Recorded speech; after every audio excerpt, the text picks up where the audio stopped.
at the end of the day, once the economy changes and once there are adjustments to business, it's important as an individual for me to adapt and to also know not only to provide advice when things are challenging, but also to identify the persons, where the turning point is. Master Coach Apostle Courtney McLean and Business Coach Zidane Sinister are powered up to share their expertise on the business end. Welcome to another episode of the Business End, and I'm your host, Zidane Sinister. And on the business end, we provide real and practical solutions to advance businesses by speaking with experts in the field and existing entrepreneur. Well, today, ladies and gentlemen, I have an expert, an extreme knowledgeable gentleman. His name is Mr. Jermaine Burrell. He's the head of group research for Jamaican Money Market Brokers Limited. And guess what? He's also an attorney, multifaceted, and I said a great level of expertise in areas of research, finance, and also of law. Mr. Burrell has accomplished or gained his master's in economics, where he specializes in international finance and game theory. He also has a bachelor's where he majored in economics, and he had a double major, ladies and gentlemen, in statistics and public sector management. When I said to you, Mr. Burrell is an expert, I mean that he actually is an expert, ladies and gentlemen. He has spent over 20 years, which is 2 decades, with experience in financial sector, where he covers the Jamaican economy, the Caribbean, Latin America, and the list goes on. His expertise spans across bonds, equity, investment, private deals. Those things are what Mr. Burrell is as his experience in for over 2 decades. I tell you, when he speaks with clarity, he speaks with affirmation, he speaks with conciseness. He is Mr. Burrell. And Mr. Burrell, I will tell you, was called to the bar in 2017. So he has almost 5 to 6 years, if not 7 years, at the bar. So he's quite au fait with areas of legal advice and legal expertise. Help me welcome to the Business End Show, Mr. Jermaine Burrell. Welcome, sir. Yes, thank you, Mr. Semester. Always a pleasure to join you on this program. Happy to be here, and I hope that I can add some value to your program. No, I know you're definitely will add some value, Mr. Burrell. We are certainly happy to have you. And how are you this afternoon? I am good. I could be better, but nothing is perfect. Nothing is perfect. Well, I hope that our listeners will hear to cheer you on into that ever better stance that you want. Now, for the benefit of our viewers, could you explain to us what is that role that you have at the Jamaica Money Market Brokers, where you are the head of group research? Could you give us a bit more information on what that role entails? Well, basically what it entails is that I'm responsible for research across the entire JMB group. Yes. Meaning that in terms of stocks, bonds, equities, fixed income instruments, the bonds of other countries that we buy and sell at JMB, and also the different business lines that JMB has. So for example, there's investment banking, there's commercial banking, there's also the remittance company, there's also our money transfer services, and there's also the insurance brokerage arm. And we have these companies in Jamaica, but we also have in Trinidad the investment company and the commercial bank, in the Dominican Republic an investment company and a commercial bank as well. And we also have a brokerage firm in Barbados. So my responsibility would be to basically do the research for all of those entities across the different countries. Yeah, so I don't want you to speak that like that is like a walk in the park, I want all viewers and listeners to understand that you oversee basically all the heavy lifting and analytic work that goes across the group. So in other words, your level of expertise spans across the Caribbean and even in Latin America and the wider world. So when we speak about what makes the economy move, Mr. Jermaine Burrell knows what the economy takes to move. I would hope so. You would hope so, and we certainly know you will. So when we speak to the business owners and entrepreneurs, I'm sure you will be telling them stuff that underpins an economy and what gets the economy move. And just by way though of mentioning, I know you're not necessarily here to speak about the legal aspect of your career, but what sort of area of law do you currently focus on? Well, I do a lot of work on contracts. Yes. I do also a lot of work on conveyancing, Yes. buying and selling of homes. I also do a lot of what is called trusts, Yes. right? Which is really holding assets in trust. Yes. I would also do a lot of work in terms of private deals. So Yes. persons who maybe looking to raise financing, that kind of thing, they would speak to me. I would give them advice, etc., on how to structure that particular deal. So those would be the areas that I would focus on the legal side. Not a very broad, Yes. in terms of criminal law and that Yes. kind of thing. I wouldn't go that far, Yes. but I would kind of narrow in on the things that are more focused on business. Yes, so you're narrowly focused because you're giving excellent and detailed service to that area of expertise in law. Now, based on what you have said and based on your background, you would have obviously had many conversations with entrepreneurs. Yeah. And of course, having that conversation, you would know that a lot of these entrepreneurs, Mr. Burrell, they hear the Bank of Jamaica come out with their policy rates and policy decision on interest rate. They hear an investment house such as Jermaine speak about the movement in interest rate. And they hear about other macroeconomic variables. Maybe now it's very topical, election maybe around the corner. So political persons are talking about inflation rates, debt to GDP. And they don't necessarily, some of them don't necessarily understand the linkages between those macroeconomic variables and their business. It's all a blur for them. I know you're here to demystify and to bridge this gap. Could you clearly explain to us, maybe use three of those variables, the interest rate, inflation rate, and maybe a debt to GDP. How does those rates and the movement in those rates help to get those business persons making those strategic decisions to move their business forward? All right, the most topical one for starting off would be inflation, Yes. right? And basically, what would have happened over the last couple of years is that we initially started off with COVID, Yes. and the challenges in terms of travel and movement, etc., Yes. and the restrictions in terms of policy responses Yes. to prevent persons from the spread of, Yes. of that virus. So that would have led to challenges, obviously, for the tourism industry, Yes. challenges for the transport, storage, and distribution sector, challenges for the entertainment sector. That, however, has passed, so we're out of COVID now. I mean, Yeah. the illness still exists. Yeah, but the major setbacks. The major setback would have sort of allowed economies to slowly come out. But since then, we have had the Russia-Ukraine war. Now, what that has done is that, first of all, Ukraine is a country that's very big on commodity exports. Yes. And being big on commodity exports, you mean things like grains, things like wheat, things like soya beans, that kind of thing. Very big in terms of exports from the Ukraine. Now, once Russia attacked, those exports were basically blocked off, right? Yes. So the global economy would not get those goods and services in the sort of supply that they would normally have. Yeah. So that would push up the price Yeah. of a number of those commodities. Yeah.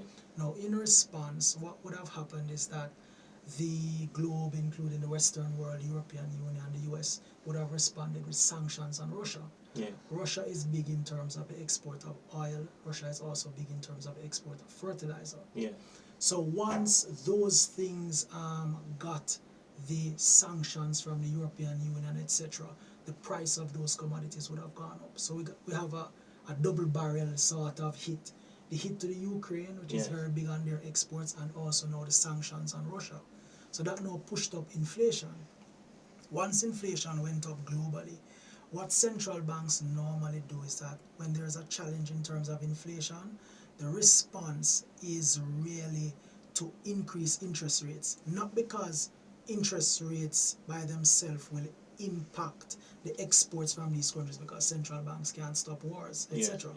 But what they can do is that they can slow down the growth of money for all the other areas outside of where commodities will increase. So what they do is that they try to reduce the growth of money in a number of other areas in the economy. So the high interest rates will basically say to you, listen, if you take a loan, if you decide that you're going to buy a house, a car, any kind of consumption expenditure, the higher interest rate is a deterrent to that.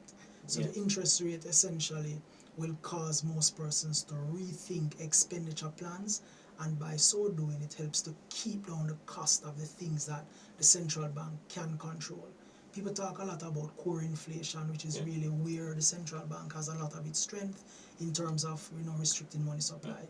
So the BOJ would have raised rates on a couple of occasions. They would have also increased what you call the overnight rate, which is the rate at which commercial banks actually place money with the BOJ. So all of that would have been with the intention of actually trying to reduce the growth of money supply so that prices don't suffer what you call demand pull inflation, meaning that persons have so much money in their hand that they're able to spend and pull up prices. Now, once that interest rate, however, goes up, it does address some of the issues that we spoke to before in terms of money supply and so forth, but it also has the spill-off effect of having that negative impact on a number of businesses. So for example, let's take from the household. Once interest rates increase, the cost of your credit card financing goes up, the cost of your debit card, the cost of all the loans that you have. So for example, your mortgage, if you have a car loan, the cost of servicing that debt goes up. So that's from the perspective of the household. And the household is facing that combined with the general increase in price levels that the central bank can't control. Now, once that happens, you move now to the impact on businesses. So if it is that my credit card rate has gone up, if it is that my debit card rate has gone up, my cost for insurance from a house, insurance from a vehicle, plus my loan servicing, I generally have one salary, and the salary is relatively fixed for at least the near to medium term. So if I'm making $100,000 per month and the cost of those things has gone up, it means that my disposable income to spend on other things would also have declined. So things like, let's say I would stop somewhere to purchase something extra at the supermarket, I can't do that anymore because the money is literally not there. And if I spend more, I'll just run up my credit card bill, and then the credit card bill, the rate and it has gone up as well. So what it generally does is that it means for business that there is a reduction in demand for certain goods and services that the business will sell. So that now means that the other aspect of business will also be negatively impacted. So when interest rates were lower, a number of entities would have raised financing. So they would have come and they would have said, interest rates are low, let me borrow from the market and then use that money now to retool, re-equip, to buy more goods and services, buy capital equipment, etc. That debt that they would have raised, that debt may come back now and be ready to mature. So if it's at the maturity point, the challenge that you face is that now you're coming to do what is called a rolling over of debt. So sometimes if you don't have refinancing, yes. So sometimes the business may not have turned over enough money for you to pay out all of the debt. So what you do, you say to yourself, okay, let me pay out a part of it and then refinance the debt. Refinance a smaller amount. That smaller amount that you're refinancing now, the problem with that is that you end up now having to refinance at a higher interest rate. So that represents a challenge now for the business. So when you look at your income statement, right, what you'll find is that you have your top line revenue, your cost of goods, your gross profits, and you take a look at time and come down on the income statement. But one of the things that would take a hit for you is where you now have increased interest expenditure. So if you had issued the debt before, let's say 10%, but now you have to refinance at 17 or 20%, then that's basically a doubling of your interest cost. So for our business now, that means that, listen, you are running into problems because remember, less people buying from you. Let's say you're a distribution company or a wholesaler, etc. Less people buying from you up at the top end because things have become more expensive. And then now when you come down, your interest expense has also gone up. So it's almost like a double whammy. So you get two hits. One up at the top part, the top line revenue, and another one with your interest expense. So with that being the case, you find now that by the time you get down to your net profit, you have little issues at that point. So these are challenges that a number of these companies would face. How they deal with it, most of the times they try to cut back on their own internal expenses. So one of the biggest expense line items is normally wages and salaries. So at that point you might find that either redundancies become an issue, or you may have a situation where persons are working week on, week off, different creative ways, or maybe profit share that some companies would normally pay, that's no longer there. So there are different things that companies do to offset the challenging time period. Most persons don't like to do redundancies because sometimes you do redundancies and you send home your quality staff, and it's a problem to get them back when things actually turn around. So inflation, interest rates, the impact on business. So let me move to the last one now that you spoke to, which is the debt to GDP ratio. On the debt side, for a country generally, what you would find is that because interest rates have gone up, the cost of financing has also gone up. So if that country has debt that is maturing, they may also need to refinance that debt. And with respect to that, refinancing at a higher interest cost, the same interest expense that the household and the business faces, the government faces that higher interest expense. In our case in Jamaica, we're lucky because we're at a point where we have done relatively well as an economy. So the whole interest expense argument, it's not as bad for us because we would have identified IMF, World Bank, and that kind of funding. I know our debt to GDP has been decreasing. Declining. So, ladies and gentlemen, what Mr. Burrell is speaking to is that we have had a situation where we have some cost push inflationary factors, such as the Ukraine and all of those things that would have affected our supply shock to inflation rate. He's saying that the Bank of Jamaica would have done some demand pull strategies in order to help us to combat the price movement on the global scale. He's also made mention that as you work through those that have impact on interest rate, and so your cost of refinancing and the cost of your interest cost on the business end would also be impacted. And of course, your net profit, and by extension, your dividend payments, because believe it or not, business owners get paid last. So your suppliers get paid first through the cost of goods sold, and all the other entities, even the government, get paid before you as a business owner. So he's making the case that if you have not been paying attention to the movement in the macroeconomic variables, or even understand how they move, put that in a part of your board of directors report. Have somebody come in and opine on what is happening in your macroeconomic variables. Have somebody opine on what it means for your business in your particular sector, so you're able to then make decisions strategically at the board level, and then you'll see your company moving forward. Mr. Burrell, we know that businesses face a lot of challenges, and entrepreneurs would have obviously spoken about some of those challenges that would have experienced. What are some of the main ones that you would have heard that they speak about, and how would you recommend that they, overturn some of those challenges? Some of the bigger challenges, especially in this environment, would be reduced demand.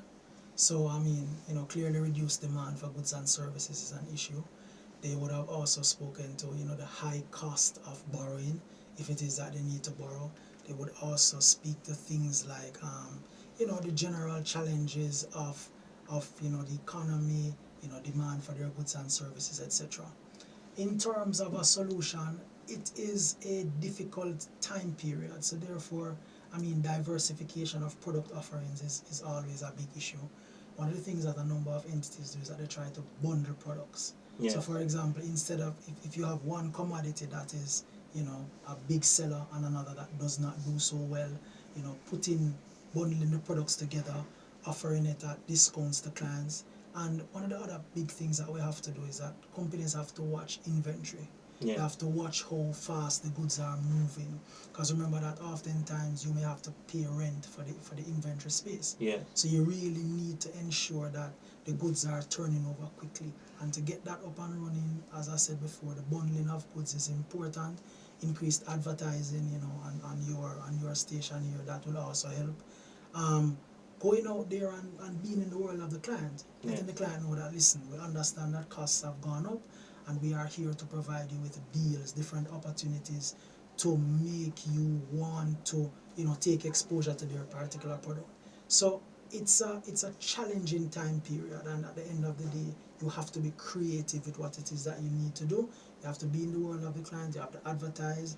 Not all advertising is expensive and that kind of thing. You can do your online, your WhatsApp, your Twitter, Facebook, whatever it is that you need to do. But you have to be out there, because you are trying to fight for the dollar, and it is the individual that is in your face and advertising and showing their goods. That's the first entity that many persons look to, pick up commodities from. So that's one of the things that I see. And those are solid points. In order to get the share of wallet of your targeted customer, he's saying that you must be in their face, satisfying a good, satisfying a service, so that you're forefront in the client's mind and they're able to spend more of their wallet with you. But you also mention, and I like that, the package deals, because they're most times entrepreneurs, we do try to give discounts and we do try to package deals. But I like the fact that you would have mentioned package deal with your not so fast sellers, package a deal with your not so demanded service, so that you're able to move through your inventory. So he's making the case of proper working capital management in a bid to ensure that you're able to weather the storm of any hiccup that you might have if interest rate should be increasing or the demand for your product is not moving as quickly as you would have planned. Now, we know that a lot of persons will speak about benefits to give to business owners. We talk about all the subsidies and making the environment a little bit more friendly for business in order to nurture the growth of the businesses. And we applaud them, and we say that is good. Are you the one that believes that's all we need to do? We just need to create the environment for businesses, make them good, and nurture them and throw the fertilizer, and they will grow to maturity and bear all the fruits.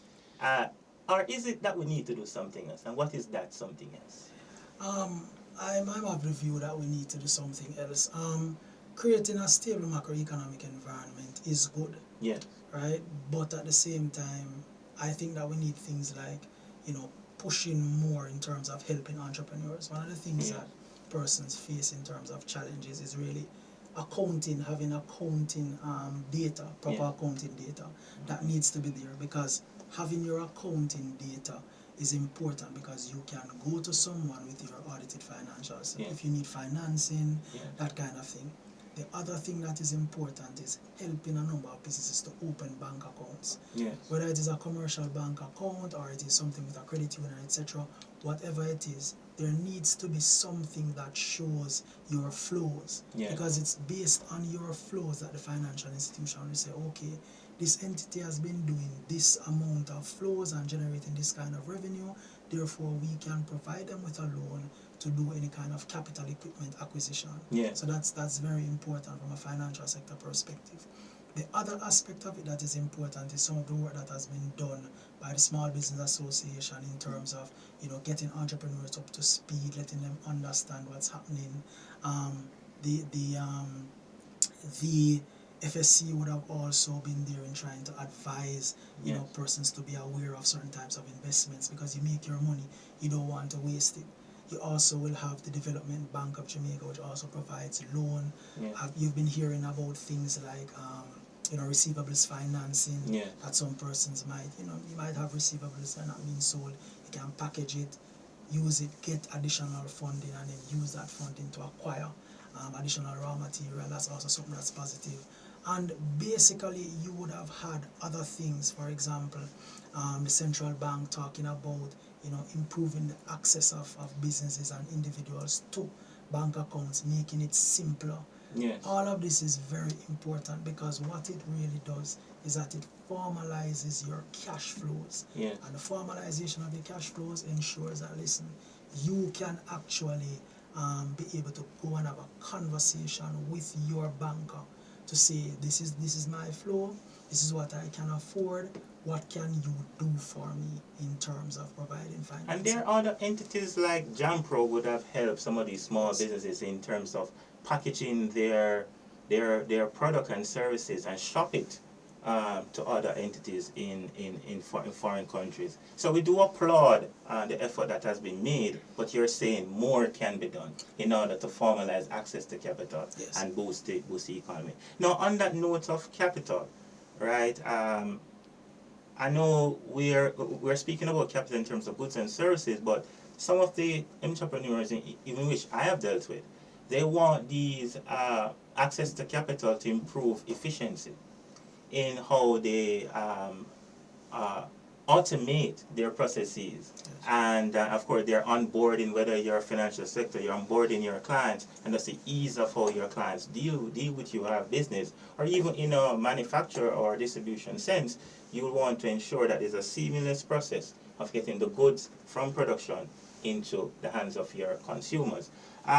What are some of the recommendations that you would have to entrepreneurs in order to bridge that gap, in ensuring that they are able to, one, acquire these capitals, as well as acquire the access to these technology and innovation that would help them in order to reach those targets that they have in terms of efficiency? A number of entities need individuals who can come in and provide certain services. Yes. One of the things that GMMB has been putting together is that we have really been looking at how we can do financial analysis of different entities. Yes. That is, if we can get access to your audited accounts, if we can come in, run our ratios, look at areas that you're having challenges with, look at areas that you might be able to improve on, and provide that kind of business support to you. Support at the board level, support at different levels throughout the business, so that we're able to identify where your challenges may exist. You may have cash flow issues, you may have inventory turnover is a little bit slow, the inventory turnover days might be a little bit too much. You might need access to a little bit more credit. You might need a situation where you have to come in and have somebody have that discussion with you to see how you can access financing. All of those things are different recommendations that a number of entities could take and use that to help to drive their business, right?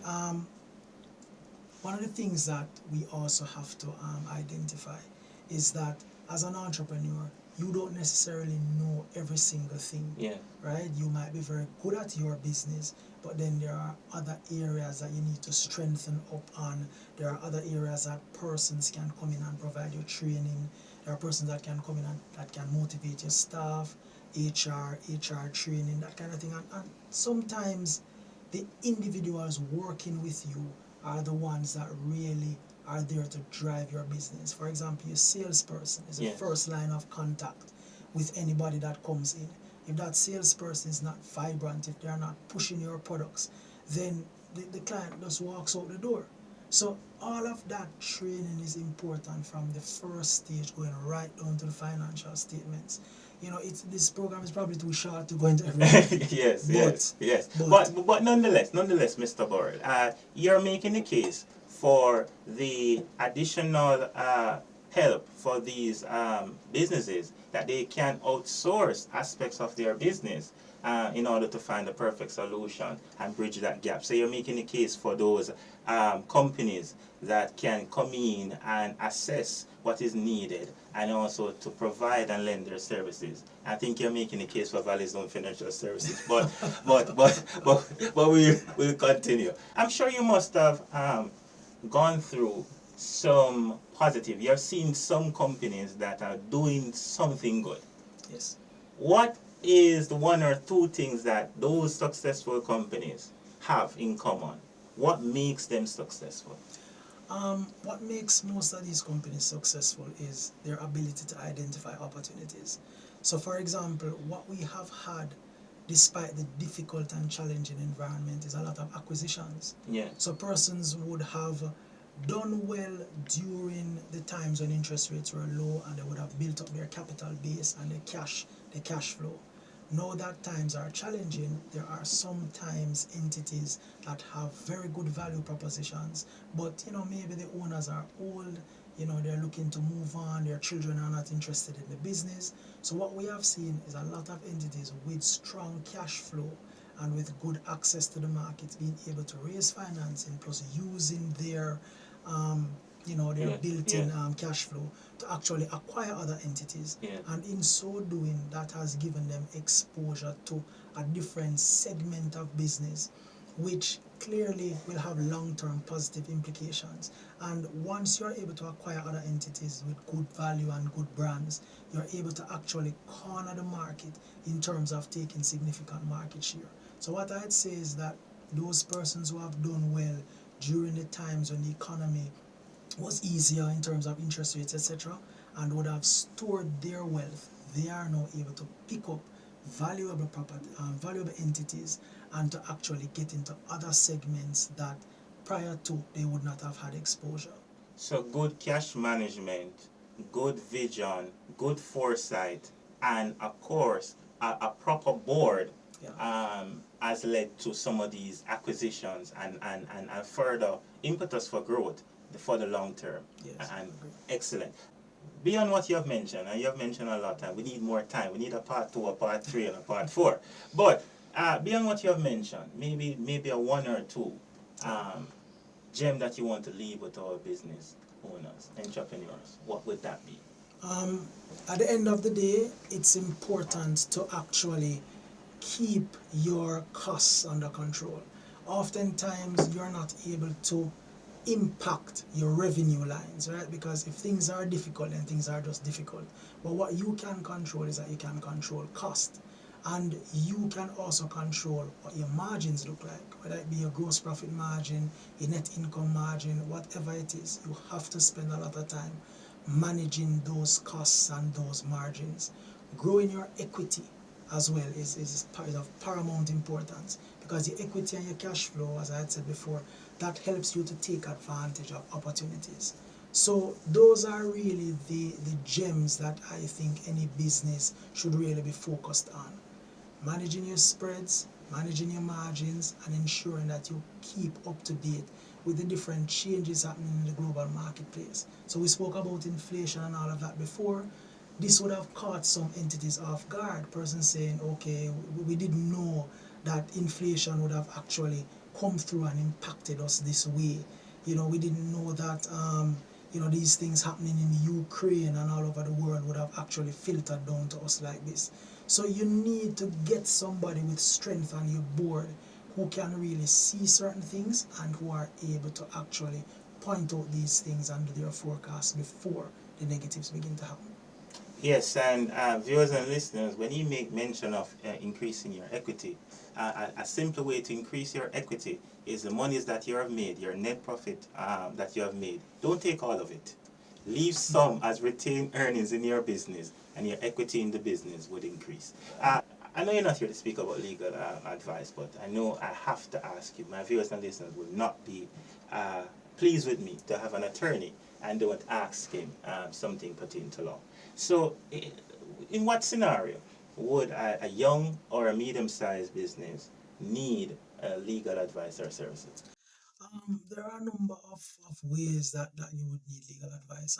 From the get-go, even in terms of setting up the original contract for the business, oftentimes we don't have all the money to do the investing ourselves. So if we have to have a partnership, etc., you need a proper contract to be written to ensure that at the end of the day, nobody feels as if they're shafted, or nobody feels as if somebody got a better deal than I got. And a proper contract to start off the arrangement is of paramount importance. The other aspect of the law that's very important is in terms of acquisitions. If you're raising financing, you need legal advice. if it is that you actually are trying to acquire a business, right? You also need legal advice in terms of that acquisition. So there are a number of steps that are there. If it is that you want to have, for example, you know, how does your whole board operate in terms of its structure? You know, if it is that you plan to list on the stock exchange at some point, what structure does the stock exchange recommend, and how does, you know, an attorney help you in terms of structuring your business, in terms of you having, you know, a different board that deals with your financing, a different segment of the board that has your, you know, your corporate governance, that kind of thing. Yeah. So there are a number of different ways that attorneys come in, a company secretary to help you with your filing of your taxes and to make sure that you hold your AGM and your different meetings on time. Your recording secretary. There are a number of things. There are a number of ways, an exhaustive, a very exhaustive list. Now, what's next for Mr. Jermaine Burrell? Well, I hope to get into work tomorrow. Beyond tomorrow.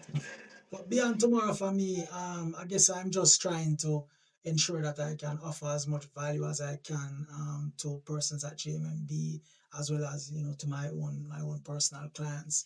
And at the end of the day, once the economy changes and once there are adjustments to business, it's important as an individual for me to adapt and to also know not only to provide advice when things are challenging, but also to identify to persons, you know, where the turning point is. Because as we are talking now, the European Central Bank as well as the Canadian Central Bank has actually cut interest rates. Yeah. So what that is suggesting is that we may be heading towards a turn in terms of the US federal authorities looking to cut rates.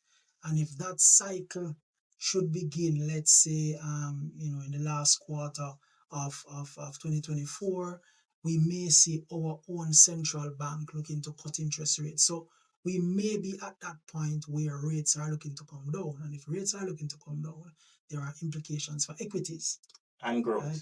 And growth generally. Yes. So just that there's a lot that you need to keep in touch with in terms of what's happening globally. I mean, we're monitoring our own inflation. Yes, we have drought conditions, etc. But at the same time, we know that prices on the international market are slowly coming down, and that's why the other central banks globally would have been able to cut rates. So I would just say, for me, it's just about keeping in touch with all that's happening in the global economic sphere, and also being able to, you know, bring it down to that level where businesses can make decisions and where I can advise my clients at JMMB. Quickly, where and how can persons find it? Well, I am at JMMB. I do a lot of writing, so individuals can actually you know, send into JMMB and ask to be added to the mailing list. For a lot of the research that we do a lot of research on stocks, bonds, etc. that we provide to clients, and recommendations that we have on those assets. So all that they would have to do is just call into their JMMB advisor and ask their advisor to take their email address, and then we'll add them to our distribution or mailing list. There you have it with Jermaine Burrell. We want to thank you, Mr. Burrell. As we said, we have to bring you back for part 3 and a part 4. But thank you for sharing your wealth of knowledge with our viewers and listeners on the business end. We want to echo a sentiment that has been throughout this talk with Mr. Burrell. He says, you must manage your costs. Manage your working capital. He's making the case for you to understand the macroeconomic variables and their movements, their impact on your business. You must have somebody that comes in, even at the board level, or provide a report to your board of directors so that you're able to make strategic decisions. And those strategic decisions will help you to push your company forward. This has been The Business End, and you can contact us at The Business End Show on YouTube, Spotify, TikTok. And we want to thank you, the Business End Show tribe. You are the best. Continue to be your increasing best. Thank you. Master Coach Apostle Courtney McLean and Business Coach Zidane Sinister are powered up to share their expertise on the business end. But don't forget to tell a friend or a colleague, and of course have your tools on hand, your notebook and your pen. Classes are in session every Tuesday, 3:30 on Gospel JA for the business end. Master Coach Apostle Courtney McLean and Business Coach Zidane Sinister await you.